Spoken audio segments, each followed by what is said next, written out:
नमस्कार, स्वागत है आप सभी का। न्यूज़ वन इंडिया देख रहे हैं आप और मैं हूं आपके साथ कृतिका। बुलेटिन की शुरुआत करते हैं। गाजियाबाद पुलिस के गुड वर्क पर एसीएस होम ने शाबाशी दी है। बैंक लूट, पेट्रोल पंप लूट और चैन लुटेरों की गिरफ्तारी पर पुलिस की पीठ थपथपाई है। एसीएस गृह ने गाजियाबाद पुलिस को धन्यवाद भी किया और खुलासा करने वाली टीम को 1 लाख रुपए का अब इनाम भी दिया जाएगा। आपको बता दें कि गाजियाबाद में लगातार क्राइम रेट जो है वो लगातार बढ़ रहा था। लूटपाट के मामले लगातार बढ़ रहे थे, जिसके बाद में जैसे ही इन मामलों को सुलझाया गया और बदमाशों को पकड़ा गया तो उसके बाद में गाजियाबाद पुलिस के गुड वर्क को लेकर के उन्हें शाबाशी दी गई है। एसीएस होम अवनीश अवस्थी ने उनको शाबाशी दी गाजियाबाद पुलिस के इस गुड वर्क पर। बैंक लूट, पेट्रोल पंप लूट और चैन लुटेरों की गिरफ्तारी पर पीठ थपथपाई है गाजियाबाद पुलिस की। एसीएस गृह ने गाजियाबाद पुलिस को धन्यवाद भी किया है और साथ ही 1 लाख रुपए का इनाम देने की भी घोषणा की है। तो अब इस टीम को 1 लाख रुपए दिया जाएगा। अधिक जानकारी के साथ एसके वाजपेयी संवाददाता जुड़ गए हैं हमारे साथ। एसके, एक तरह से देखा जाए तो हालांकि क्राइम रेट जब गाजियाबाद में बढ़ने लगा, लूटपाट के मामले कई सारे लगातार सामने आने लगे, तो एक सवाल उठ रहा था। लेकिन अब जब इन सभी मामलों को शॉर्ट आउट किया जा चुका है और अपराधियों को पकड़ा जा चुका है, तो उन्हें शाबाशी भी मिल रही है और 1 लाख का इनाम भी। बिल्कुल निश्चित तौर पर जिस तरीके से गाजियाबाद में घटनाएं हुई, लेकिन बावजूद इसके गाजियाबाद पुलिस की तत्परता से जो स्पेशल टीम्स बनाई गई, तीनों बड़ी घटनाओं का तत्काल अनावरण किया गया। चाहे वो बैंक लूट की घटना रही हो या उसके अलावा चेन लूट रही हो, या जिस तरीके से लगातार कहीं न कहीं जो क्राइम रेट लगातार बढ़ने की कोशिश कर रहे थे अपराधी, उन पर तत्काल जो एक्शन गाजियाबाद पुलिस ने लिया है, इस पर अपर मुख्य सचिव गृह अवनीश अवस्थी ने सभी को शाबाशी दी है, उनकी पीठ थपथपाई है। और जिस तरीके से गाजियाबाद पुलिस ने एक के बाद एक लगातार तीनों बड़ी घटनाओं को खुलासा किया, जिसमें पेट्रोल पंप की घटना शामिल है, बैंक की घटना शामिल है और एक चेन लूट की घटना शामिल है, और साथ ही साथ जो लूट की रकम थी वो भी बरामद की है। तो निश्चित तौर पर कहीं न कहीं एक संदेश जरूर अपर मुख्य सचिव गृह अवनीश अवस्थी ने देने की कोशिश की है कि अगर आप कहीं न कहीं तत्पर रहेंगे तो कई जो भी अपराधी हैं वो बच नहीं सकते। और गाजियाबाद पुलिस ने कहीं न कहीं ये चीजें सच कर दिखाई हैं, जिसके शाबाशी के तौर पर प्रोत्साहन राशि के रूप में अपर मुख्य सचिव गृह की तरफ से 1 लाख रुपए का इनाम टीम को देने की घोषणा की गई है। तो निश्चित ही चाहे वो बुलंदशहर की घटना रही हो या गाजियाबाद की, उसमें भी अपर मुख्य सचिव की तरफ से ये इनाम दिया गया था। तो निश्चित है कि पुलिस का अप्रिसिएशन है और जिस तरीके से पुलिस की टीमों ने तत्परता दिखाते हुए इस घटना का अनावरण किया है, वो निश्चित ही सराहनीय है। जी एसके, अगर देखा जाए तो पुलिस के कामकाज को लेकर, उसकी कार्यप्रणाली को लेकर के सवाल तो हर कोई उठाता है, लेकिन जब उनका काम अच्छा होता है तो शाबाशी देने में हर कोई पीछे हो जाता है। लेकिन इस बार अगर 2 मामलों पर नजर डालें तो गोरखपुर में जिन पुलिस वालों ने उस आरोपी को पकड़ा उनको भी इनाम मिला, और जिन गाजियाबाद के अंदर जिन पुलिस वालों ने इन आरोपियों को पकड़ा उनको भी इनाम मिला। यानी कि एक मैसेज दिया जा रहा है पुलिस वालों के अंदर कि आप काम कीजिए, इनाम जरूर आपको मिलेगा। बिल्कुल निश्चित तौर पर अपर मुख्य सचिव गृह अवनीश अवस्थी एक तेज तर्रार अफसर हैं।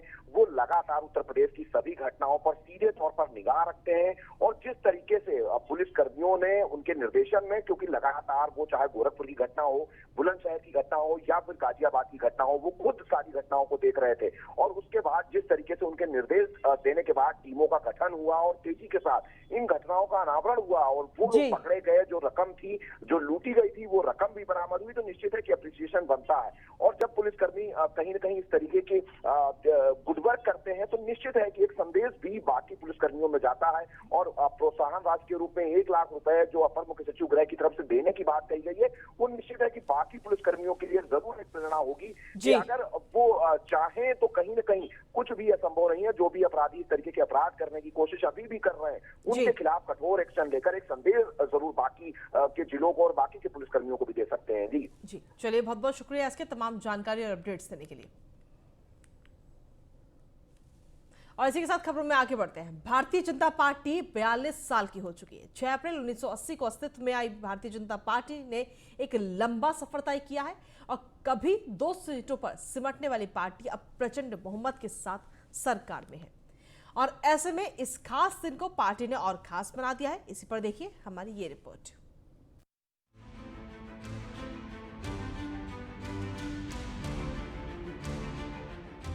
भारतीय जनता पार्टी के 42 साल बेमिसाल। 6 अप्रैल 1980 में हुई थी बीजेपी की स्थापना।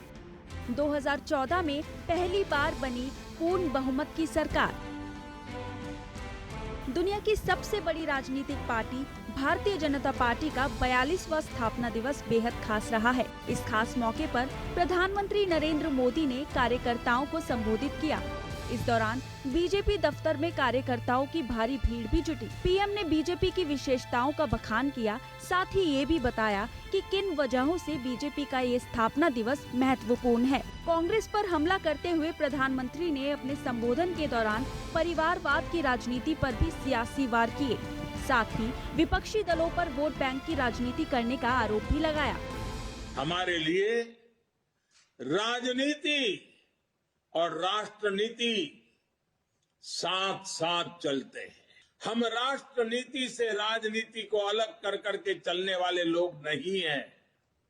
लेकिन ये भी सच्चाई है कि अभी भी देश में दो तरह की राजनीति चल रही है। एक राजनीति है परिवार भक्ति की और दूसरी है राष्ट्र भक्ति की। केंद्रीय स्तर पर अलग अलग राज्यों में हमारे यहाँ कुछ राजनीतिक दल है जो सिर्फ और सिर्फ अपने अपने परिवार के हितों के लिए काम करते हैं। स्थापना दिवस के मौके पर बीजेपी के राष्ट्रीय अध्यक्ष जेपी नड्डा ने झंडारोहण किया और कार्यकर्ताओं को संबोधित करते हुए कहा कि हमारे कार्यकर्ताओं ने दिन रात काम किया है। सेवा ही संगठन है और सेवा ही हमारा लक्ष्य है। ये पार्टी गरीबों की पार्टी है। आज के दिन उन लोगों को याद करना बहुत आवश्यक है जिन्होंने जनसंघ काल से, जब हमारा दिया का निशान होता था, उस समय से भारतीय जनता संघ के काम को शुरू किया और उन्होंने आगे बढ़ाया। जब हम दिया जला करके चलते थे और बाद में हमने कमल खिलाया, ये एक लंबी यात्रा हमने पूरी की है और इसमें 3 से 4 पीढ़ियों ने अपने आप को खपा डाला। आज उन लोगों को याद करने का और नमन करने का दिन है जिन्होंने कुछ नहीं पाया था लेकिन विचारधारा के लिए अपना सर्वस्व लगाया। इस बात को हमको ध्यान रखना है। बीजेपी के स्थापना दिवस पर लखनऊ बीजेपी ऑफिस में ध्वजारोहण किया गया। सीएम योगी और दोनों डिप्टी सीएम भी इस दौरान मौजूद रहे। हर मंडल से शोभा यात्रा निकाली गई। बीजेपी के स्थापना दिवस पर कई कार्यक्रमों का आयोजन भी किया गया। लखनऊ स्थित बीजेपी मुख्यालय में आयोजित कार्यक्रम को सीएम योगी ने संबोधित करते हुए कहा कि भारतीय जनसंघ की स्थापना का उद्देश्य यही था कि हमें सत्ता की राजनीति नहीं, हमें भारत के लिए संपन्न का भाव पैदा करने वाले लोगों को एक राजनीतिक दल के रूप में आगे बढ़ाने का कार्य करना है। दुनिया के ऐसे सबसे बड़े राजनीतिक दल के साथ हम सभी जुड़ करके अपने जीवन के सेवा के कार्यक्रम को आगे बढ़ाने का कार्य प्राप्त कर रहे हैं। इस अवसर पर भारतीय जनता पार्टी के स्थापना दिवस की 42वीं वर्षगांठ के अवसर पर मैं पूरे प्रदेश भर के कोटि कोटि कार्यकर्ताओं को हृदय से बधाई देता हूं, अपनी शुभकामनाएं देता हूं। सीएम पुष्कर सिंह धामी ने 42वें स्थापना दिवस की सभी को शुभकामनाएं दी। इस दौरान उन्होंने कार्यकर्ताओं को संबोधित करते हुए कहा कि पार्टी वट वृक्ष की तरह है और इसको बनाने के लिए सभी कार्यकर्ताओं ने मेहनत की है। हमारे लिए राष्ट्र प्रथम, संगठन दूसरा और व्यक्ति तीसरे स्थान पर हैं। पार्टी ने मुझ पर एक बार फिर से भरोसा जताया है, तो मेरा लक्ष्य अंतिम व्यक्ति तक विकास पहुंचाना है और यह मेरा संकल्प है। इस शुभ अवसर पर मैं आप सभी को ये 42वां स्थापना दिवस है और 42वें स्थापना दिवस की आप सभी को मैं बहुत शुभकामनाएं देता हूं। ये हमारा सौभाग्य है कि हम ऐसे संगठन के सदस्य हैं जिसके लिए हमेशा राष्ट्र प्रथम रहा है। हमने हमेशा ये सीखा है, चाहे हम पहले किसी संगठन में काम करते होंगे, सीधे सीधे भारतीय जनता पार्टी में बाद में आए होंगे, हमेशा से हमने ये सीखा है अपने से बड़ों से कि राष्ट्र प्रथम, संगठन द्वितीय और व्यक्ति अंतिम, इस सिद्धांत पर हमारी पार्टी लगातार काम करती रही है। गाजियाबाद में बीजेपी ने धूमधाम से स्थापना दिवस मनाया। पार्टी कार्यालय पर नेताओं और कार्यकर्ताओं ने ध्वजारोहण भी किया, जिसके बाद शोभा यात्रा भी निकाली गई। भाजपा के 42 वर्ष जो समाज सेवा में और बिल्कुल साफ सुथरी कार्यशैली के साथ जो कंप्लीट हुए हैं, मैं सभी भाजपा के कार्यकर्ताओं को बधाई देना चाहूँगा और चाहूँगा कि इसी तरीके से आगे भी ये सब चलता रहे, समाज की सेवा होती रहे। इसी के साथ सभी को भाजपा के स्थापना दिवस पर बधाइयाँ। सर, बुलडोजर भी देखने को मिल रहा है शोभा यात्रा में, क्या कहेंगे इस पर आप? बुलडोजर एक सिंबल है हम लोगों का कि हम सुशासन के प्रति कितने सजग हैं। ये हमारा एक उदाहरण है, बुलडोजर हमारा एक प्रतीक है। बीजेपी की स्थापना 6 अप्रैल साल 1980 में हुई थी। इससे पहले पार्टी भारतीय जनसंघ के नाम से जानी जाती थी, जिसकी स्थापना साल 1951 में डॉक्टर श्यामा प्रसाद मुखर्जी ने की थी। स्थापना के बाद बीजेपी ने लगातार बढ़त बनाई है और अब देश भर के 12 राज्यों में उसकी सरकार है और राज्यसभा में भी उसका पूर्ण बहुमत है। Bureau report, news 1 India. वहीं उत्तर प्रदेश विधानसभा चुनाव के बाद अब सभी राजनीतिक दलों की नजर प्रदेश में होने वाले एमएलसी चुनाव पर है। एमएलसी चुनाव को लेकर आज समाजवादी पार्टी के राष्ट्रीय अध्यक्ष अखिलेश यादव ने एक प्रेस कॉन्फ्रेंस की। अखिलेश यादव ने कन्नौज में प्रेस कॉन्फ्रेंस करके बीजेपी पर एक बार फिर से हमला बोला। अखिलेश यादव ने बीजेपी को लोकतंत्र के लिए सीरियल किलर बताया। अखिलेश ने बीजेपी पर आरोप लगाते हुए कहा कि उनकी पार्टी के एमएलसी उम्मीदवारों को पर्चा भरने नहीं दिया जा रहा। गोरखनाथ मंदिर में हुए हमले को लेकर भी अखिलेश यादव ने जांच की मांग की। इसके साथ ही अखिलेश यादव ने सरकार को एक बार फिर रोजगार के तमाम मुद्दों पर घेरा।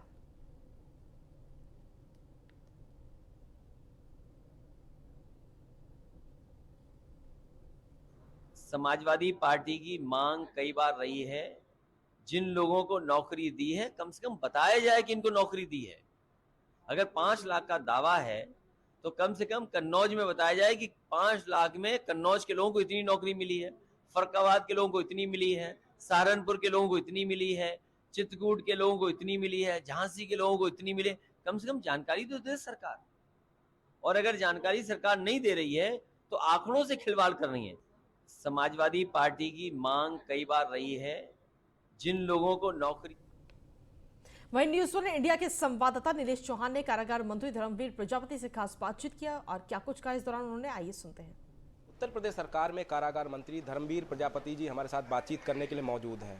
कार्यभार संभाले महज 3 दिन हुआ है और 3 दिनों के अंदर जो बेहतर काम विभाग के लिए, कैदियों के लिए धर्मवीर प्रजापति जी कर सकते थे, उन्होंने करके दिखाया है। कहा जा सकता है कि 100 दिन का जो रूपरेखा तैयार करने की जिम्मेदारी मंत्रियों को दी गई थी, उसको तैयार करके और उसको धरातल पर लागू करने का जो सबसे पहला काम है धर्मवीर प्रजापति जी ने किया है। सर, सबसे पहले तो आपको बहुत बधाई, 3 दिन हुआ आपको कार्यभार संभाले हुए और इतना बड़ा निर्णय लिया गया आपकी तरफ से, क्या कुछ कहें? धन्यवाद। सब माननीय हमारे देश के प्रधानमंत्री क्रियाशील हैं, कर्मठ हैं और माननीय मुख्यमंत्री योगी जी कर्मठ हैं। उनसे ही प्रेरणा हम लोगों को मिली है और मिलने के बाद पदभार लेने के बाद मन में ये था कि भारतीय जनता पार्टी का कार्यकर्ता के रूप में जो काम करते करते यहाँ तक पहुँचे हैं हम, तो स्थापना दिवस पे कुछ अच्छा किया जाए, परमार्थ का काम किया जाए। बस मन में आया तो जानकारी मंगाई पूरे उत्तर प्रदेश से कि कितने कैदी ऐसे हैं जो न्यायालय के अर्थ के दंड के कारण जेल में हैं और उनके परिवारजन वो अर्थ जमा नहीं कर पा रहे। जानकारी आई तो 136 लोग मिले। फिर हमने कुछ समाज सेवियों से बात की, वो तैयार हो गए। तैयार होने के बाद में फॉर्मेलिटी पूरी की और आज इस भारतीय जनता पार्टी के स्थापना दिवस पे इस पुण्य काम को करने में हम कामयाब हुए। आत्म संतुष्टि है कि ये हम कर पाए। सर, अगर कैदियों की बात की जाए, जेल की बात की जाए, तो जेल के वातावरण को शुद्ध करने की आप बात कर रहे हैं, क्या व्यवस्थाएं आने वाले समय में जेल के अंदर दिखाई पड़े? मेरा अपना मानना है कि कितना भी दुष्प्रवृत्ति का व्यक्ति हो, उसके साथ आत्मीयता का व्यवहार किया जाए तो निश्चित बदलेगा। ये प्रयास हमारा रहेगा। कल हमने कारागार विभाग की बैठक बुलाई थी सभी जिलों से और सबसे कहा है कि आत्मीय व्यवहार सबके साथ होना चाहिए। एक उसमें विशेष बेहतर प्रयास हमने किया है सुधार के लिए कि मिलने की जो व्यवस्था है कैदियों की, वो ऑनलाइन ऑफलाइन बंद करके ऑनलाइन व्यवस्था की जाए। तो हमारे कभी का आरोप लगता है कि मिलने नहीं दिया जाता, कई तरह के आरोप लगाए जाते हैं। तो ऑनलाइन व्यवस्था हम आगे करने जा रहे हैं कि जब तक ऑनलाइन की सीधी प्रक्रिया लोगों तक पहुँचे तब तक ऑफलाइन ऑनलाइन चलता रहे, लेकिन धीरे धीरे उसे ऑनलाइन की व्यवस्था में हम लोग ले आएँ। पूरी पारदर्शिता से जो सरकार हमारी पिछले 5 साल में चली है, इसको और पारदर्शिता में हम आगे ले जाएं। मेरा अपना मानना है कि हम उत्तर प्रदेश को जेलों का विभाग हो, चाहे हमारे होमगार्ड वाला विभाग हो, एक हम ऐतिहासिक कदम ऐसे उठाएं जो अन्य प्रदेशों के लोग भी उत्तर प्रदेश से सीखें कि उत्तर प्रदेश में ऐसा हो रहा है। ये करने का प्रयास हम लोग करेंगे। धर्मवीर प्रजापति जी, जिनका साफ तौर पे कहना है कि उत्तर प्रदेश सरकार और मुख्यमंत्री योगी आदित्यनाथ ने जो जिम्मेदारी इनके कंधों पर डाली है वो बखूबी उसका निर्वहन करेंगे। आने वाले समय में जेलों की जो व्यवस्थाएं हैं उसको और ज़्यादा दुरुस्त किया जाएगा। साथ ही जो होमगार्ड के जवान हैं, अधिकारी हैं, उनके लिए भी बेहतर काम करने का जो प्रयास इनकी तरफ से निरंतर जारी रहेगा। वीडियो जर्नलिस्ट सोनी के साथ नीलेश चौहान, न्यूज़ 1 इंडिया, लखनऊ। और न्यूज़ 1 इंडिया पर खबरों का सिलसिला यूं ही लगातार जारी है। रुकेंगे एक छोटे से ब्रेक के लिए, जल्द हाजिर होते हैं। एक बार फिर से स्वागत है आप सभी का। डिप्टी सीएम केशव प्रसाद मौर्य कल कौशाम्बी के दौरे पर रहेंगे और दूसरी बार डिप्टी सीएम बनने के बाद वो पहली बार कौशाम्बी जाएंगे, जहां वो कड़ाधाम में शीतला माता देवी के दर्शन पूजन करेंगे। तो वहीं शीतला अतिथि गृह सायरा में बने सभी महापुरुषों की मूर्ति पर माल्यार्पण करेंगे। इसके बाद वो पार्टी पदाधिकारियों और कार्यकर्ताओं के साथ मुलाकात करेंगे।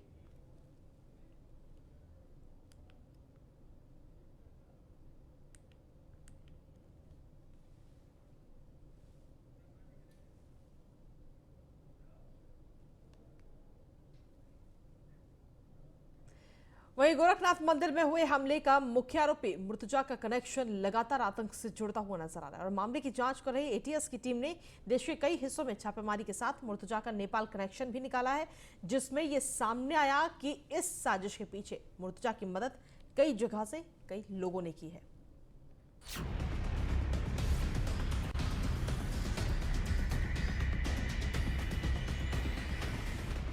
गोरखपुर के गोरखनाथ मंदिर में जबरन घुसकर पुलिस कर्मियों पर धारदार हथियारों से हमला करने वाले मुर्तजा का कनेक्शन लगातार आतंकियों से जुड़ता जा रहा है। पुलिस ने मामले में मुर्तजा के संपर्क में आने वाले सभी के घर और पतों पर छापेमारी शुरू कर दी है। पुलिस उन लोगों की तलाश कर रही है जिन्होंने मुर्तजा की मदद करने का काम किया। पुलिस ने मुर्तजा के अलावा जिन 2 लोगों को अपने कब्जे में लिया है, उन लोगों पर आरोप है कि उन दोनों ही आरोपियों ने मुर्तजा को बाइक पर बैठाकर गोरखनाथ मंदिर के बाहर छोड़ा था। इसके अलावा पुलिस ने गोरखपुर के पास के जिले कुशीनगर से 2 लोगों को हिरासत में लिया है। संत कबीर नगर से 1 को और महाराजगंज से 2 लोगों को हिरासत में लिया गया है। इन सभी लोगों पर आरोप है कि इन लोगों से मुर्तजा चैट बॉक्स के माध्यम से बात करता था। में एक अभियुक्त ने कल गोरखनाथ पर हमला करने का प्रयास किया, जिसे कि पुलिसकर्मियों ने सजगता से नाकाम कर दिया और इसमें 2 पुलिसकर्मी घायल हुए हैं और जो अभियुक्त है उसको भी चोटें आई थी। तीनों लोगों का इलाज चल रहा है अस्पताल में। इसमें 307 और 7 CLA अन्य धाराओं में मुकदमा दर्ज किया गया है। गंभीर धाराएं इसके ऊपर लगाई गई है और ये गिरफ्तार किया गया है पुलिस के द्वारा। इसका रिमांड लिया जाएगा और नियमानुसार आगे कार्रवाई की जाएगी। फिलहाल पूछताछ में पता चला है कि ये गोरखपुर का रहने वाला है। इसके परिजनों से और इसके पास से जो सामान बरामद हुआ है उसमें पुलिस जांच कर रही है। आवश्यकता अनुसार बाहर के जनपदों में भी टीमें भेजी जा रही हैं ताकि इसका बैकग्राउंड चेक किया जाए और जो भी तथ्य सामने आएंगे उसके आधार पर आगे इसमें कार्रवाई की जाएगी। मुर्तजा के सभी कनेक्शन को खंगालने के लिए एटीएस की टीम उसके ससुराल जौनपुर भी पहुंची, जहां उसकी पत्नी से टीम ने पूछताछ कर जानकारी लेने की कोशिश की। इससे पहले टीम ने मुर्तजा अब्बासी के घर पर भी छानबीन की, जिसमें टीम के हाथ एक एयर गन लगी। पुलिस ने जानकारी दी है कि कुछ समय से मुर्तजा घर की छत और खाली जगहों पर एयर गन से निशानेबाजी सीख रहा था। वहीं गोरखपुर के आसपास के जिलों के अलावा पुलिस ने मुर्तजा का नेपाल कनेक्शन भी निकाला है। एटीएस ने मंगलवार को संभल के मियासराय में छापा मारा और इस छापेमारी में एटीएस के हाथ जो आरोपी लगा है उस पर देशद्रोह का मुकदमा चल रहा है। एटीएस ने आरोपी युवक का पासपोर्ट और कुछ कागजात भी जब्त किए हैं। इस छापेमारी के बाद एटीएस ने संभल में ही अपना डेरा डाल लिया है। इतना ही नहीं, जांच कर रही एटीएस संभल के कई दूसरे हिस्सों में भी छापेमारी कर रही है। आपको बता दें कि संभल हमेशा खुफिया एजेंसियों की नजर में रहा है। यहाँ कई आतंकी संगठनों के स्लीपर सेल भी मिले हैं। अब गोरखनाथ मंदिर हमले के बाद से फिर से यूपी के संभल पर एटीएस की नजर है। हालांकि मामले में एटीएस की टीम कहां तक पहुंचती है और इस साजिश के पीछे कौन है, इसके लिए प्रदेश से लेकर देश में इंतजार है। अब तक की मिली जानकारी के मुताबिक पुलिस ने इस साजिश को आतंकी घटना का नाम दिया है। Bureau report, news 1 India. खबरों का सिलसिला न्यूज़ 1 इंडिया पर लगातार जारी है। रुकेंगे एक छोटे से ब्रेक के लिए, जल्द हाजिर होते हैं।